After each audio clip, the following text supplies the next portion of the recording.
What's up, everyone? This is the Go Long Podcast. We are live again at Fatty Beer Company, Orchard Park, New York, where we hope to see you Wednesday night. We're going to have a pre-draft extravaganza, Jim. So we've done different iterations of the extravaganza. I hope people out there remember the first one, the first annual, if you can call it that, was on Zoom. We had about 25, 30 subscribers in there, and it didn't make the stream. It didn't make the Apple, Spotify, or GoLongTD.com after the fact. Because things were said, Jim, you had a few pops in you, and you let loose on some stories that, I mean, who knows? Maybe they'll see the light of day on the podcast now. Maybe time has passed.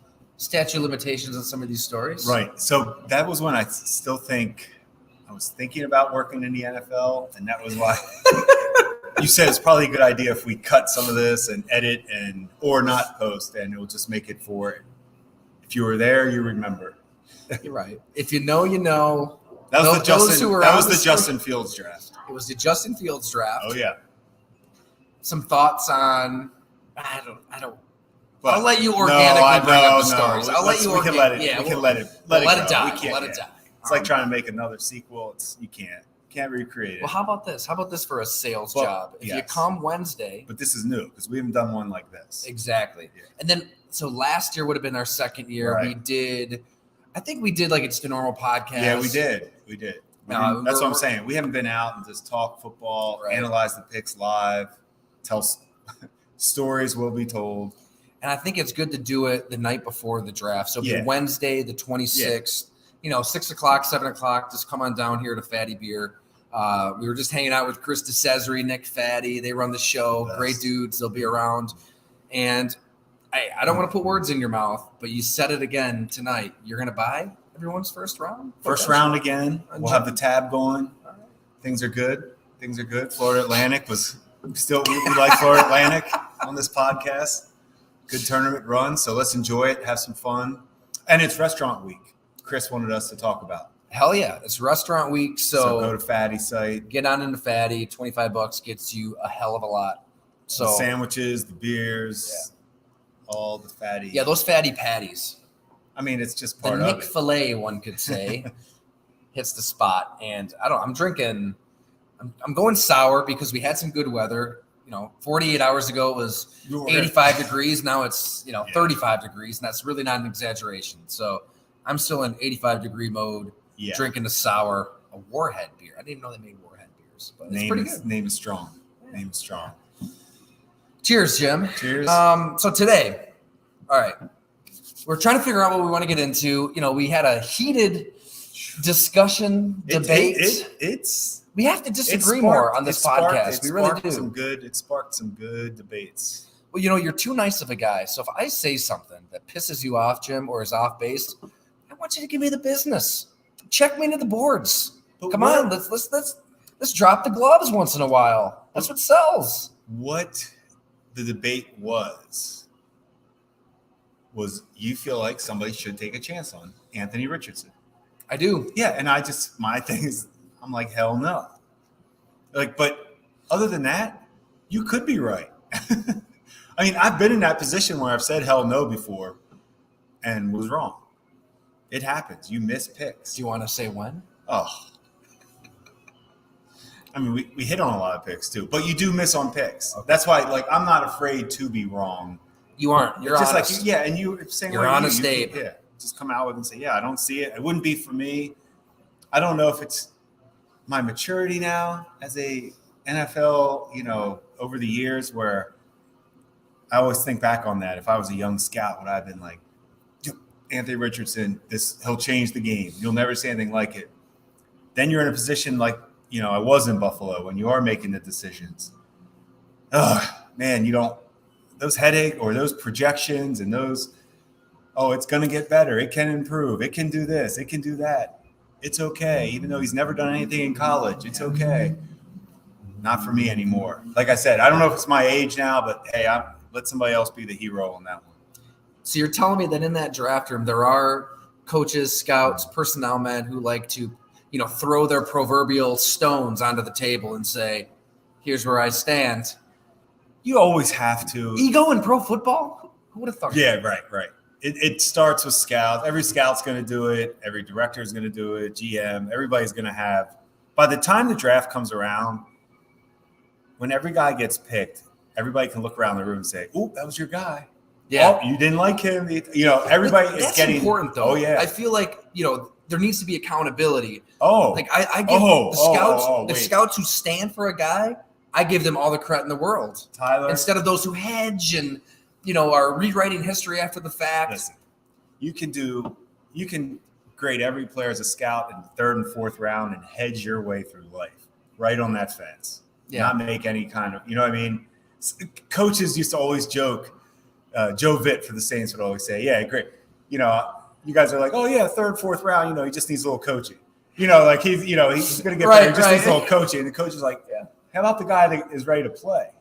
So that's always the debates with coaches and scouts. I mean, you scouted Jimmy Graham down there in the Southeast, where Sean Payton and the Saints and you drafted Jimmy Graham one round before everybody else. I mean, Bill Parcells wanted him in Miami. Bill Belichick probably would have taken him in New England the same year they took Rob Gronkowski instead of Aaron Hernandez. The Ravens. Jimmy told me he thought he was going to the Ravens. They gave him the playbook. Who's the coordinator? Cam Cameron. So he put him through a workout, and it was such a hard workout. Cam Cameron broke his leg. He suffered this really bad injury, and Jimmy's like, "I'm going there." They gave me the playbook. I know their offense. They were sure they were going to get him, and it took the Saints. You doing the work on the ground. You're the area scout that, you're there watching Jimmy Graham, the 1 year of college football he played after this basketball career. And then Sean Payton to say, "No, we're going to take him to the third. We're not going to wait to the fourth." I mean, and that was Coach Sean Payton could do that.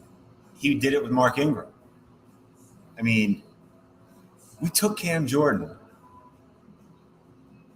As scouts, we thought the day was over in New Orleans. And then all of a sudden, sitting there and here's what you do as an area scout. You're sitting back and you see the decision makers at the table. All of a sudden the phones start picking up. "Hey, can you call that? Do you call it?" So all of a sudden everybody that has a connection on the teams before you, everybody starts calling and you're like, "Oh, here we go." The decision makers came back in the room, and it was for Mark Ingram, but I was the area scout for Mark Ingram for the Saints. And he was not that was some big find or anything. It was more that, it's always fun when it's from your area, and you were excited about that they agreed that he was worthy of that. So it's exciting. Those are fun. Those are the fun stories. Now I will tell you where really good content would have been filmed are after the drafts. We would sitting around in those draft rooms as scouts, and you have every team's draft right there. The magnets under every team, and you go through it. Like everybody's calling everybody out. "Oh, are you surprised they took him?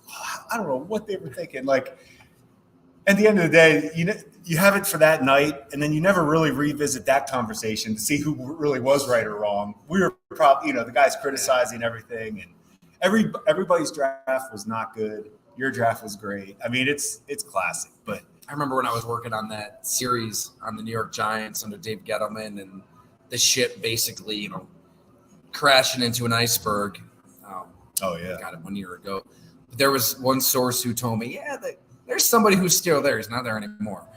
There's somebody who's still there who I wouldn't be surprised if he went back and, scrubbed some of the grades on his process. Is that even possible? Like, can a guy go back in the system and be like, actually, I didn't like this guy, or actually I did like that guy, kind of rewrite history, like internally in the system of a team? I think over time that has changed. But yeah, I do think there were times when certain people could go back and change. Survival. It's about survival and trying to justify your existence. No question. It's just like winning the press conference, winning draft day grades.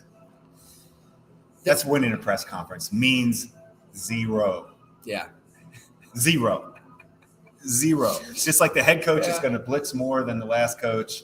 It's going to be more aggressive than the last coach. This draft we always talk about it. It's the cliches, but zero.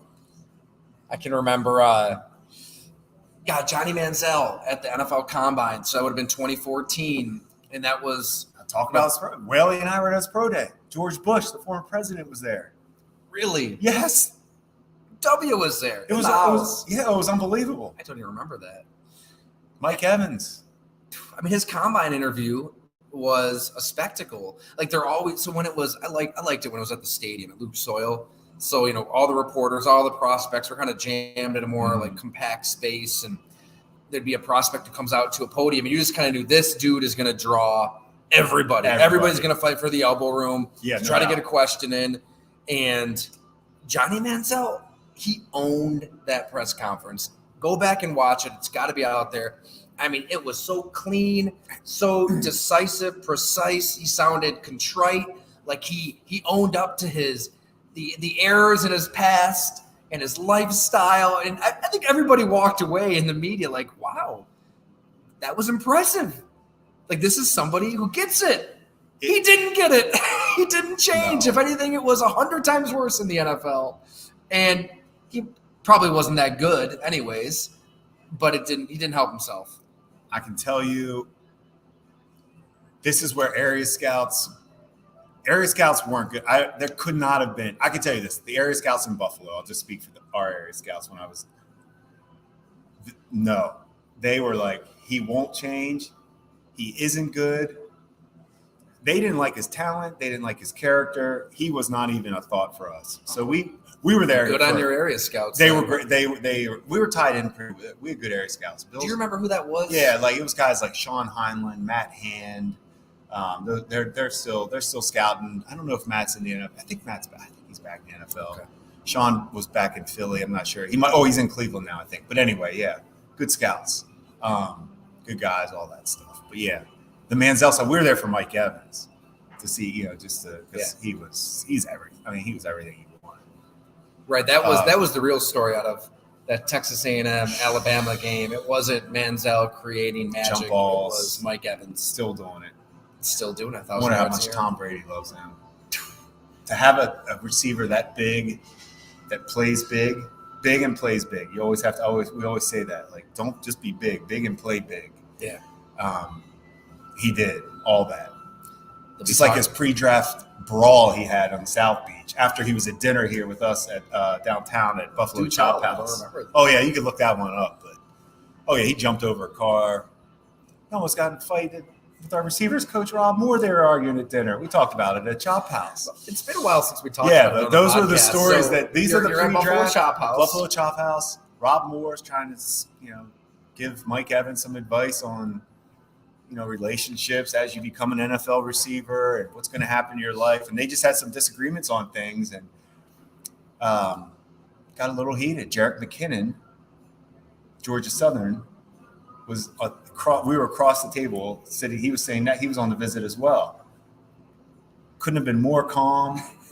He handled it great. We just kept talking. He was great. We're like, yeah, they're arguing, whatever. They were arguing like they knew each other like brothers. And was that the first time that they had actually met too?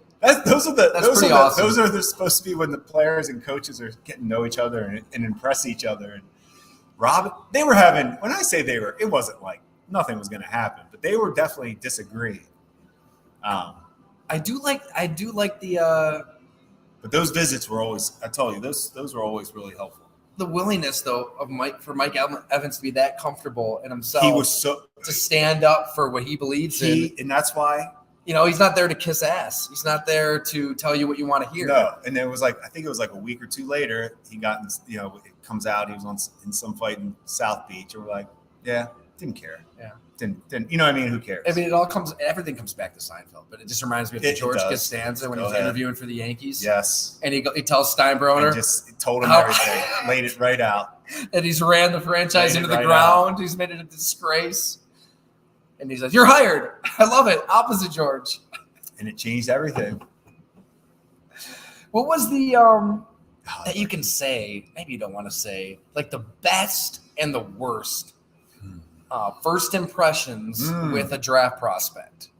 Whether it's that 15-minute speech at the combine. Worst I know. Can we? Joe Mixon, Buffalo Bills visit. No, didn't go well. Wasn't going to happen. Sean McDermott, not a great visit for Joe Mixon. Didn't necessarily know who the head coach was when he met him. That's right. He didn't know who Sean was. We talked about it a little bit. Yeah. That's a bad. That's just bad. So Joe, That one was not good. what did he say? Like, what do you do here, or who are you? Basically, like, just, and you are like, yeah. I got to get the actual details how he asked that, but yes, that was the gist of the story. It's probably not going to get drafted. That's a good one. Like a good first impression. Oh, I can tell you a bad first impression. Let's hear it. Junior Gillette had a bad first impression. Defensive end from Stillman, who everybody at the Saints, I was the area scout who probably talked about this on the show, but he was one of my, loved him, pass rusher, had a story to him, long background, left Temple on some issues. So we get him as an undrafted free agent. Perfect. First mini camp, he almost takes out Chase Daniel's knee. Now, when I first told this story, I think I said it was Drew Brees, but it was not. It was Chase Daniel. I want to make sure I tell it correctly because that's where the story goes to Greg Williams. Because Greg Williams explained when that play happened, when they were watching the tape the next day, to Junior Gillette, that if you ever do that to Drew Brees, I will have an apple and a roadmap for you. An apple to keep you fed and a roadmap to find your way home. And everybody else agreed in the defensive room. God dang, we got to get Greg on the show. Yeah, he may or may not remember it, but I can remember it so vividly that he may. Because for Greg Williams, that may happen daily, where he is telling the defensive end, do not touch the quarterback. Starting quarterback. So many favorite interviews for Blood and Guts, but that one is up there. Just chatting with Greg Williams about, the level of quote unquote nuts that a slot corner needs to tackle a tight end. So, all right, let's kind of go that direction then in terms of red flags. And Jalen Carter, every GM, every scout. I mean, if you're a scout, you're basically, a private investigator trying to figure out the level of character any prospect has. I mean, you're probably talking to teammates, to coaches, to professors, to people on campus. You're doing everything you can to get the truth, everything, and see how somebody's wired, because the game is so mental. Like you said, last week, everybody's talented at this level. So much of it is mental. And it separates you. I mean, there's so much pressure in this game where, your livelihood is literally at stake every practice, every game. There's somebody always there to take your job.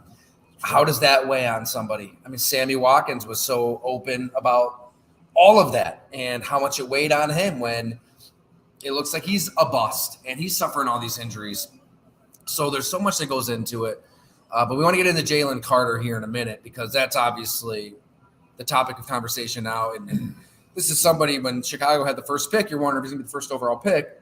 Then you got Drew Rosenhaus, his agent, saying, no interviews with anybody outside of the top 10, which, real quick story. I got to pull up Bob's report on Jalen Carter. So obviously Jalen Carter had his off the field issue that we all kind of know by now.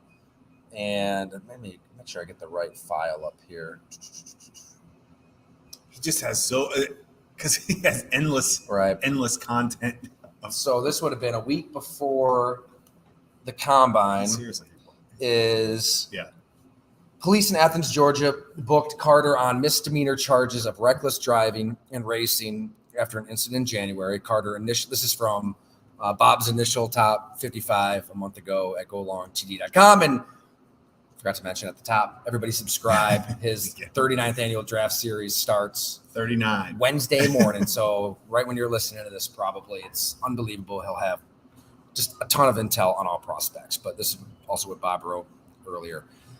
Carter initially misled police, who later concluded that he was racing his car at speeds of over 100 miles an hour before the car he was attempting to outdistance crashed, killing a Georgia staffer and one of his teammates.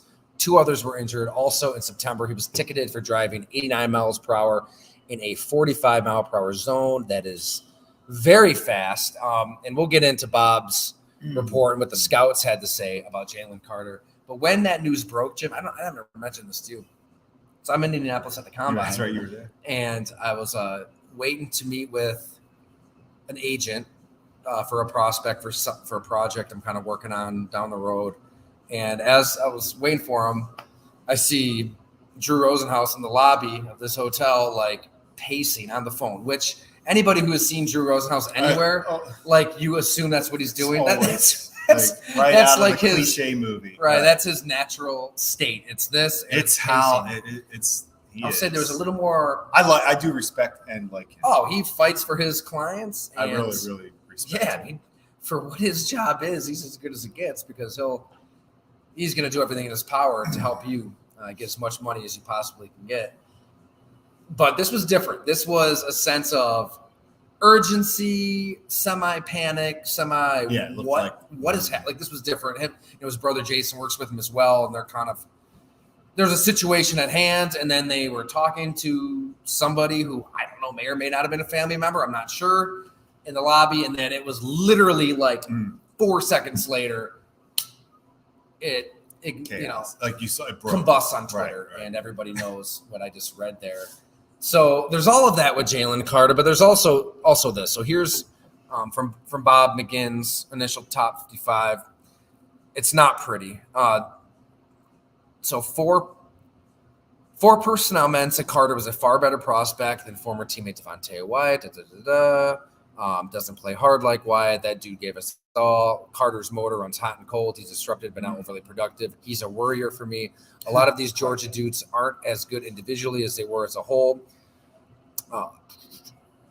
This is a third scout. Best player in the draft, but he's lazy. They put him on the treadmill damn near every day. He doesn't love football, doesn't love the weight room, horrible family background, not a leader. He's phenomenally talented. He's going to run like a deer. He's the epitome of star or bust.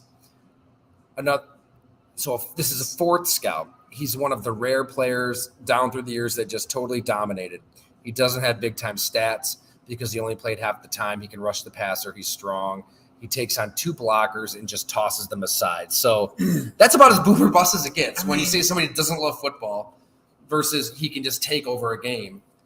As you were an area scout, you were director of personnel with the Bills. How do you navigate the Jalen Carter conundrum? They'll do. So those are Bob's what he's getting. So these are the scouts, right? These are the scouts. Relationships. These aren't scouts. So that's the trigger. Nonsense. That's a trigger word. Doesn't love football. Treadmill. That means weight issues.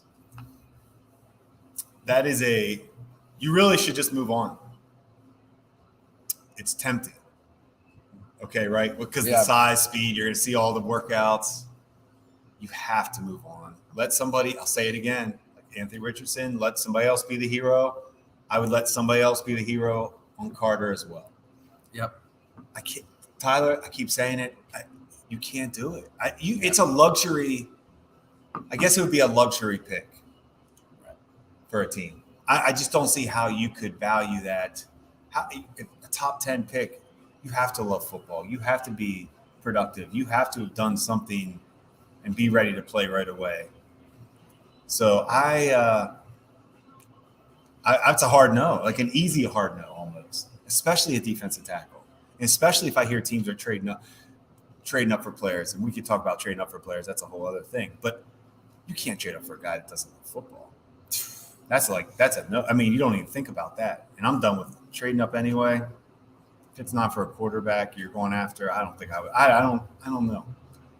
That's always the red flag. Is there's going to be some players who have red flags and get into stuff off the field, and you've got to kind of use your own moral compass as a team. No question. I think where we are with like marijuana possession is different now than it was a decade ago when we were talking about Janoris Jenkins. Like we said, yeah, I love that. Yeah, I love the revisits. So I mean, something like that versus his stuff is immaturity though. Immaturity. It's 40 miles over the speed limit. It's reckless. Yeah. Somebody died, obviously. It's tough. So that coupled with the is he going to now? You could also go back in time and think, were people saying the same stuff about Warren Sapp? Some of the all-time greats, were they? I don't know. I'd say no. I feel like some of these guys with red flags, they wouldn't say doesn't love football. I was just gonna That's say, probably the difference, right? Maybe some of these guys got into stuff off the field, but it wasn't a matter of are they obsessed with the sport. big difference. Obsessed. Everything. Love football. Love it. And that's we always then production equals tolerance. Yeah. The guys that love football produce. Warren Sapp, you're going to get away with some things. You can show up to practice how you want to show up. You can live how you want to live. Nobody can block you. Now, I want to bring up a player that we're both familiar with in our own different worlds. When I was covering the Bills at the Buffalo News, and you inherited him. He was drafted in 2011, and when you took over as director of personnel, Doug Whaley's right-hand man, he was one of your best players, and you were going to pay one of your best players, Marcell Dareus. So maybe that's a comp for a Jalen Carter in terms of, I'm not talking the off-field stuff, but in terms of unbelievably talented, the love of football, a large human being who throws other large human beings around like a rag doll, kind of ran hot and cold, right? There are so many factors for Marcell. So many factors. There are. And so the world that I know him from is just the feature story I did at the Buffalo News, where basically everybody who's close to him has died. He had nobody. He shouldn't have made it. He shouldn't have made it. He shouldn't have come close to the NFL. There you go. It's insane what he's been through. What he's been through. One after another. I mean, literally, when I wrote the story, like before the next offseason even began, he lost like another mentor. Trust issue. It's just endless for him. And being around him, honestly, it's one of those things where you could just see it like, wow, it's almost out of his control at this point. Like it's tough. He really had a tough support system, like lack of almost,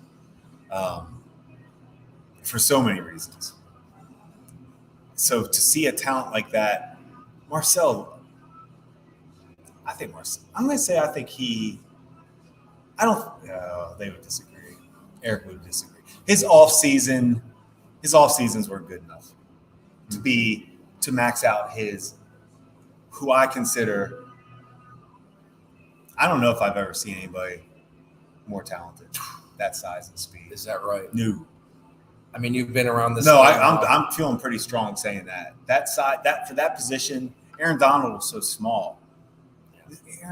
Marcell was 350 pounds. And he could move. Now in college, coming out, he was 330 when he was testing at 485 or whatever he ran at 330 pounds.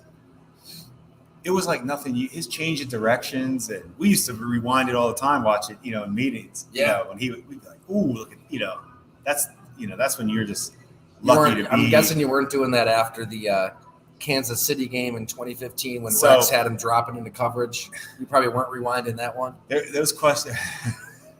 Terry Pagula was asking this question. But bottom line with him, yes, he would probably tell you the same, that he didn't max out his ability. Man, it was tough. He had a tough battle. So 2014 was a career year for him, right? I mean, the whole D-line. I mean, Mario Williams, Kyle Williams, Marcell Dareus. It's funny. When you revisit that win 9 games with Kyle Orton. There's a lot going right on that roster.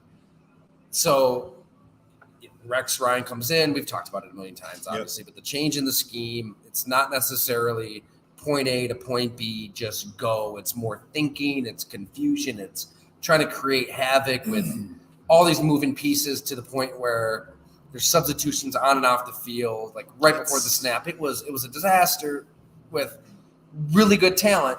So that kind of zapped Marcell's game, like it zapped a lot of people's games on that defense. But also it was right when I can still remember being in Detroit at your exhibition game, talking to Marcell, and he says he bashed you guys. He said they're treating me like I'm a dime a dozen. And he was pissed that he wasn't getting his contract. I wrote the story. It kind of went viral here in Buffalo. He got his contract.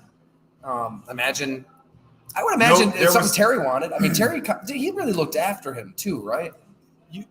People will never know how much, when I was with the Bills, the Pagulas, how much they cared about players and reached out to the players, had open phone, open door policy with those guys. I mean, They really were accessible and helpful. And yeah, so the relationship was good there. Yeah, the Marcel thing was pretty obvious. Yeah. I mean, it was. That's the thing. It was right? It was a gamble.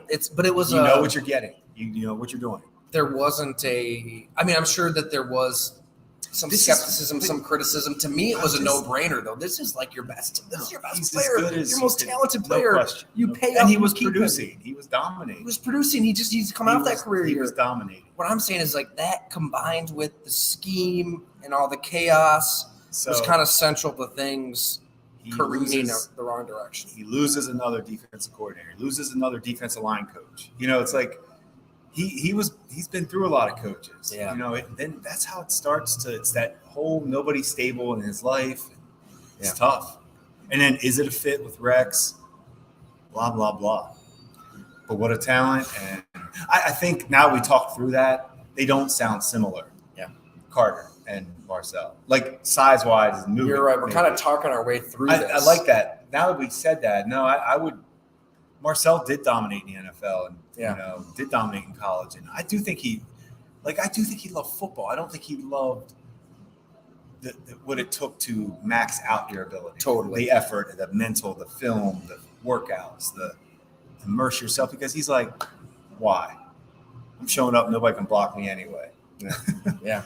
At some point it catches up with you, but you can see his side to it. Football was an escape for him when you're losing all of these loved ones and it's traumatic and you're wondering why and how and questioning your own existence. I mean, it is for so many guys, but Marcel Darius especially, it provided a sanctuary. So I think that you're right. That's an important distinction. I don't know Jalen Carter myself personally, but if this is the knock on him, if this is the red flag and Bob's going to have a lot more on this week, man, That's a scary, scary draft pick in the top 5, let alone the top 10. I can almost think about this right now, just based on everything we heard about Carter and what we know about Marcel. I feel good knowing Buddy Nix and Tom Modrak, who are running those drafts for Buffalo that took Marcel, they wouldn't take Carter with that resume. Those guys don't take guys that don't love football with the second pick of the draft. That would be my guess on that. If you could filibuster for me, Jim, yes. I'm going to find Bob McGinn's. I want to see what the scouts said about Marcel. See, because to me, I scouted Marcel, and I will think about this. I'm going back. The love of football, I don't feel like was questioned. I think it was just the work ethic, the weight gains, the fluctuation, the weight. Is he going to gain weight? How much does he care about? How hard does he live off the field? It was tough you wouldn't get a lot of bad things back then in Alabama. It's different now. Did you find stuff?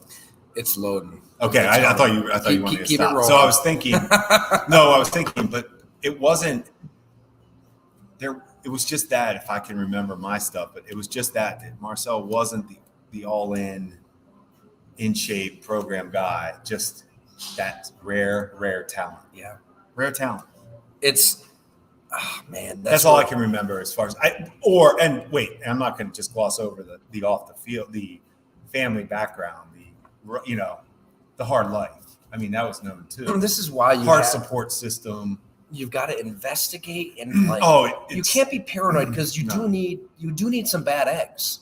Like you do need some players with a hard edge who have some shit to them that.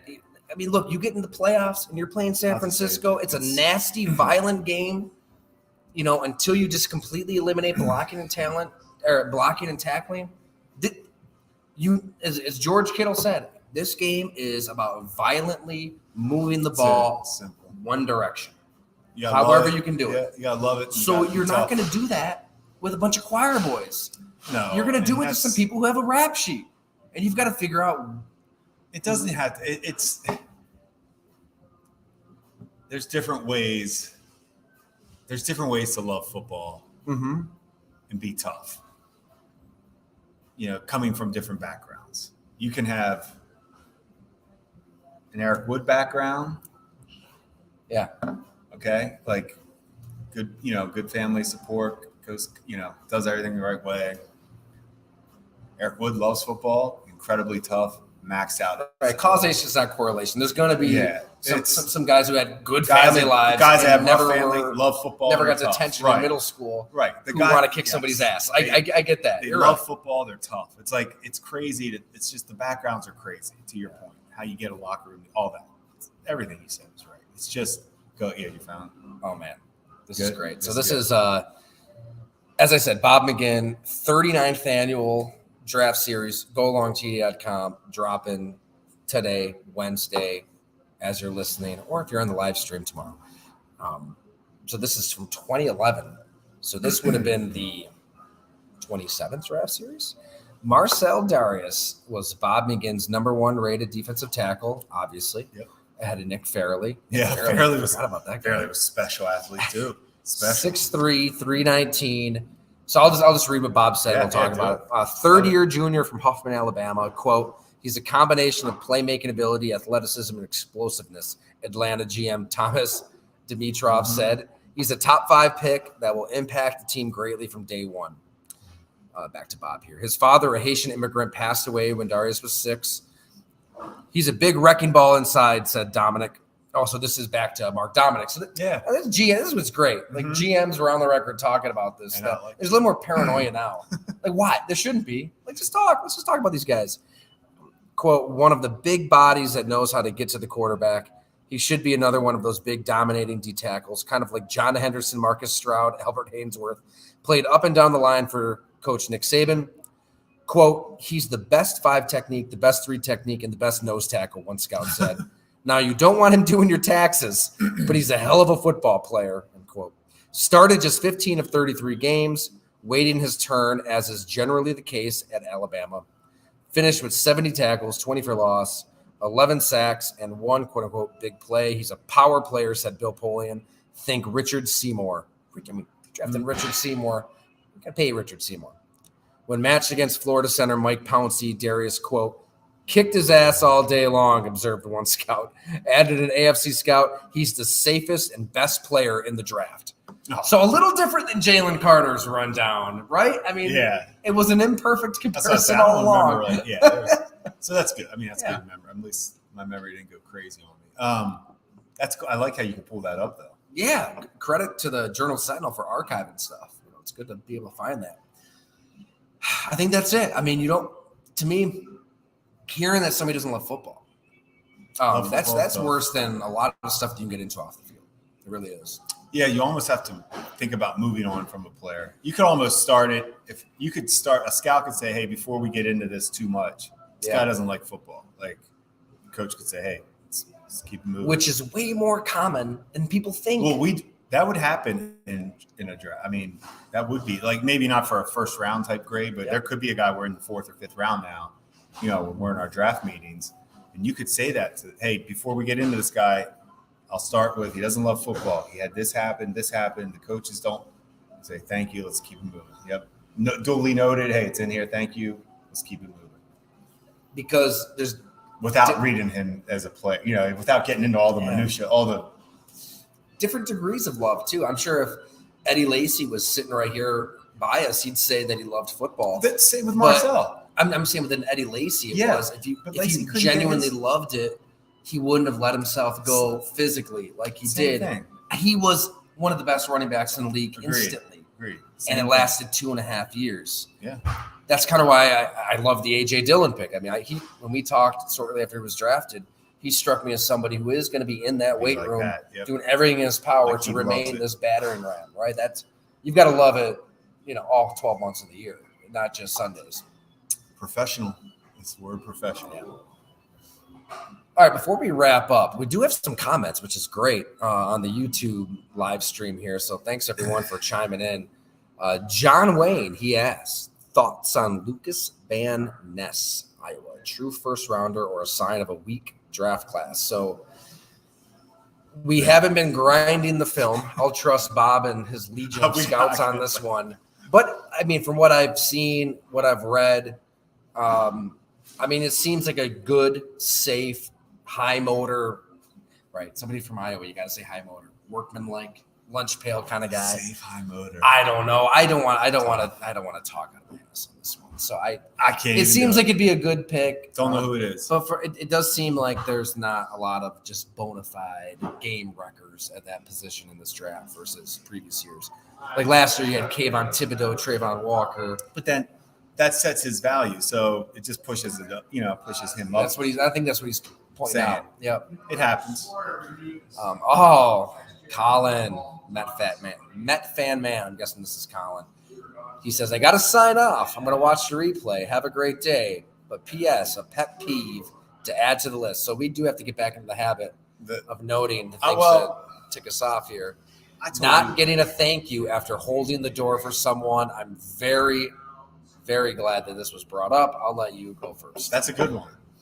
No, but we talked about it briefly, not on the pod, but you brought it to the attention on the airplane about people giving the elbow if they're trying to get out before you.